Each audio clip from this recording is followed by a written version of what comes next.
আসসালামু আলাইকুম ওয়া রাহমাতুল্লাহ। প্রিয় দর্শক শ্রোতা, আশা করি আল্লাহ তাআলার অশেষ মেহেরবানি ও দয়ায় আপনারা সবাই ভালো আছেন। দাফন কাফনের যেসব রীতি ইসলামে নিষিদ্ধ, এমনই গুরুত্বপূর্ণ একটি বিষয় নিয়ে আজকে উপস্থিত হয়েছে, তাই পুরো ভিডিওটি মন দিয়ে দেখার অনুরোধ করছি। ইসলাম প্রাণহীন মানবদেহকে বিশেষ মর্যাদায় অভিষিক্ত করেছে, সম্মানের সঙ্গে লাশ কাফন ও দাফন দেওয়ার নির্দেশ দিয়েছে। এক্ষেত্রে নবীজি সাল্লাল্লাহু আলাইহি সাল্লাম প্রচলিত জাহিলি রীতিনীতিতে কিছু সংস্কারও আনেন।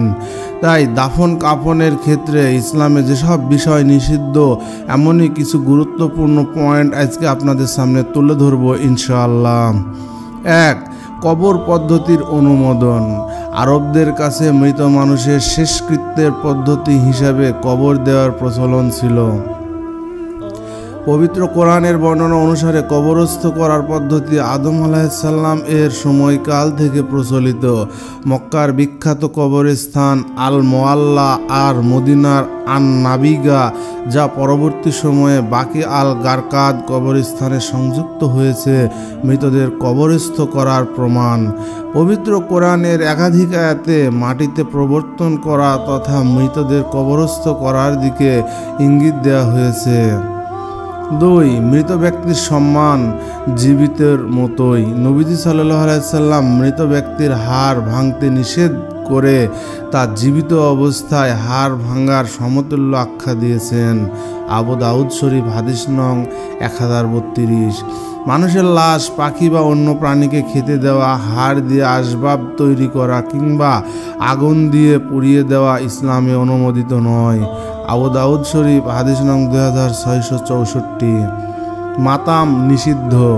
মৃতের জন্য গণ্ডে চপেটাঘাত করা, জামার বুক ছিন্ন করা ও চিৎকার চেঁচামেচি করার মতো জাহেলি কুসংস্কার ইসলামে নিষিদ্ধ। বুখারী শরীফ হাদিস নং 1220। কৃত্রিম শোকাবহ নিষিদ্ধ। জাহেলি যুগের একটি রীতিকে আন-নিয়াহা বলা হতো। তা হলো সাধারণ গণজমায়েতের স্থানগুলোতে ঘোষণার মাধ্যমে মৃত্যুর সংবাদ জ্ঞাপন এবং সঙ্গে মৃত ব্যক্তির বংশীয় গৌরব ও কীর্তিগুলো উল্লেখ করা হতো। তার জন্য বিলাপ, আর্তনাদ ও হাহুতাশ ইসলামে নিষিদ্ধ, তবে স্বাভাবিক কান্না এবং সংবাদ প্রচার অনুমোদিত। আব্দুল্লাহ ইবনে ওমর রাদিয়াল্লাহু তাআলা আনহু আশপাশের গ্রামগুলোতে মৃত্যু সংবাদ না দিয়ে রাফি ইবন খাদিজের রাদিয়াল্লাহু তাআলা আনহুর মতো ব্যক্তির জানাজা পড়া যায় না বলে মতামত দিয়েছিলেন। ব্যবহার্য জিনিসপত্র দান। লাশের সঙ্গে কবরে ব্যবহার্য জিনিসপত্র, স্বর্ণালঙ্কার, মূল্যবান দ্রব্যাদি দিয়ে দেওয়া ছিল জাহেলি পদ্ধতি। ইসলাম কাফনের কাপড় ছাড়া আর কিছু কবরে দেওয়া নিষিদ্ধ করেছেন। মিথ্যা স্তুতি নিষিদ্ধ। মৃতের বন্দনা করে মরসিয়া কবিতা লেখা ও পাঠ করাকে রাসা বলা হয়। নবীজি সাল্লাল্লাহু আলাইহি সাল্লাম তা থেকে নিষেধ করেছেন।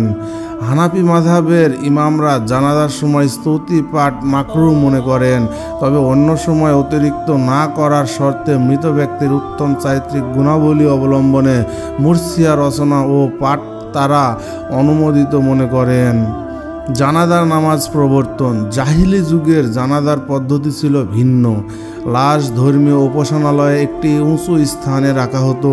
তারপর মৃতের অভিভাবক এগিয়ে এসে তার গুণাবলী উল্লেখ করতে থাকত। মৃত ব্যক্তির বিভিন্ন কীর্তি বিস্তারিতভাবে উল্লেখ ও তা গণনা করা হতো। তারপর কিছু সময় চুপ থাকত এবং বলতো, আলাইকা রাহমাতুল্লাহ, আল্লাহর রহমত তোমার ওপর বর্ষিত হোক। এ কথা বলার সঙ্গে সঙ্গে জানাজা সমাপ্ত হতো। নবীজি সাল্লাল্লাহু আলাইহি সাল্লাম 4 তাকবীরের মাধ্যমে বিভিন্ন দোয়া পড়ে জানাজার নামাজের প্রচলিত পদ্ধতি প্রবর্তন করেন।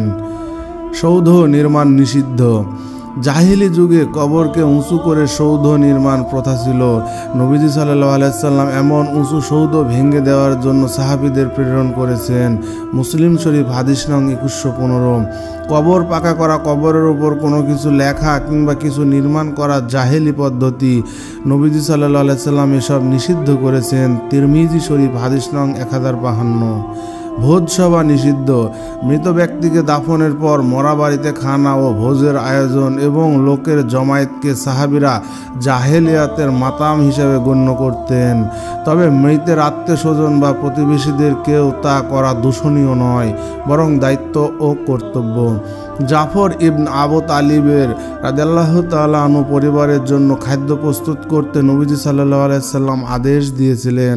আবু দাউদ শরীফ হাদিস নং 3118। বিধবা নারীর শোক সীমিতকরণ। ইসলামে নারীদের জন্য কারো মৃত্যুতে 3 দিনের বেশি শোক পালন করা বৈধ নয়, কিন্তু স্বামীর মৃত্যুতে 4 মাস 10 দিন শোক পালন করবে। বুখারী শরীফ হাদিস নং 5334। জাহেলি যুগে স্বামীর মৃত্যুর 1 বছর পর নারীদের মাথায় বিষ্ঠা নিক্ষেপ করা হতো, তাদের অতি ক্ষুদ্র একটি কোঠায় রাখা হতো, নিকৃষ্ট কাপড় পরিধান করত, কোনো সুগন্ধি ব্যবহার করতে পারত না। ইসলাম তা নিষিদ্ধ করেছে। বুখারী শরীফ হাদিস নং 4948। উপরিউক্ত আলোচনা থেকে একথা স্পষ্ট যে অনেক ক্ষেত্রে বর্তমানে এখনও আমাদের সমাজে জাহেলিয়া যুগের কিছু পদ্ধতি প্রচলন রয়েছে। তাই এ ধরনের পদ্ধতি আমরা পরিত্যাগ করব এবং কোরআন ও হাদিসের আলোকে নবীজি সাল্লাল্লাহু আলাইহি সাল্লাম যে পদ্ধতিতে মৃত ব্যক্তির জন্য সম্মান তথা দোয়া করতে বলেছেন, ঠিক সেই পদ্ধতিতেই আমরা তার জন্য, তার রুহের মাগফিরাতের জন্য দোয়া করব। তার জন্য 2 মিনিট চুপ থাকা কিংবা তার জন্য স্মৃতিসৌধ নির্মাণ করা কিংবা তাকে নিয়ে অনেক গুণ কীর্তন করা, এগুলোতে তার আত্মার কোনোই কাজে আসবে না। বরঞ্চ মৃত ব্যক্তির জন্য দান খয়রাত করাই সর্বোত্তম পদ্ধতি। এবং দাফন ও কাফনের ক্ষেত্রে উপরিউক্ত সকল পদ্ধতি কোরআন ও হাদিসের আলোকে সহি শুদ্ধভাবে মেনে আমরা চলব। তাহলে আমরা আমাদের জীবনের প্রতিটি ক্ষেত্রে কোরআন ও হাদিসের আলোকে জীবনটাকে সাজাতে পারবো এবং কোনো কিছুই ইসলাম বহির্ভূত মন করা বাড়তি কোনো কিছুই আমাদের করা উচিত নয়। তাহলে তার সওয়াবের পরিবর্তে তা আমাদের জন্য আযাব কিংবা গজবের কারণ হতে পারে, কারণ অতিরিক্ত কোনো কিছুই ইসলাম পছন্দ করে না এবং কোরআন ও হাদিসের বাইরে যা আমরা করব তা আমাদের জন্য সওয়াবের পরিবর্তে গুনাহের কারণ হবে। তাই আমরা জীবনের প্রতিটি ক্ষেত্রে জীবিত থাকতে ঠিক যেমন কোরআন হাদিস দিয়ে আমাদের জীবন পরিচালনা করব, ঠিক তেমনি মৃত ব্যক্তির দাফন কাফন থেকে শুরু করে প্রতিটি ক্ষেত্রে আমরা কোরআন ও হাদিসের আলোকেই আমরা চলার চেষ্টা করব এবং তা আমাদের জীবনে বাস্তবায়ন করব। তাহলেই আমাদের ইহকালীন এবং পরকালীন জীবন সফলকাম হবে ইনশাআল্লাহ।